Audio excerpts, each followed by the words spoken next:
วันที่ 15 พฤษภาคม 2026 อยู่ที่สโมสรกรมใหญ่เสนาธิการกองทัพได้จัดพิธีปาฐกถาหมุนเสื้อวันสำคัญต่างๆของชาติคือวันวีรกรรมผู้นำตนขุกพลเข่งอย่างมหัศจรรย์ครบรอบ 66 ปี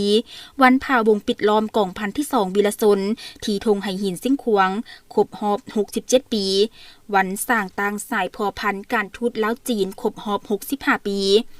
และวันกรรมกรสากลครบรอบ 140 ปีโดยการเป็นประธานและปาฐกถาของสหายพลโทสายใจกรมสิทธิ์กรรมการศูนย์กลางผักห้องรัฐมนตรีกระทรวงป้องกันประเทศหัวหน้ากรมใหญ่เสนาธิการกองทัพมีพนักงานลักแรงนายและพลทหารกรมใหญ่เสนาธิการเข้าร่วมการปาฐกถาได้ยกให้เห็นวีรกรรมอันมหัศจรรย์ในค่ำคืนของวันที่23 พฤษภาคม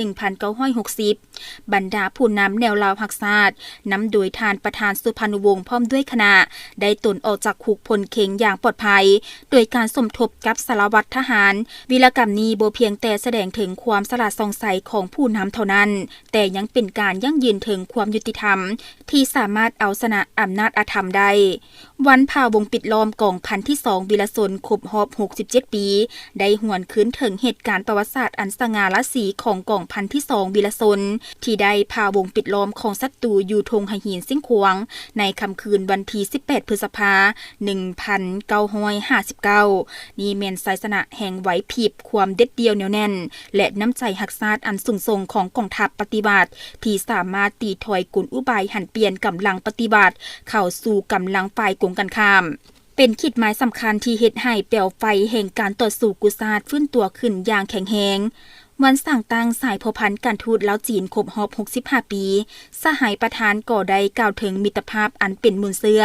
และสายพอพันธุ์คู่ห่วมชะตากรรมลาวจีนที่ได้รับการสร้างตั้งขึ้นในวันที่25 เมษายน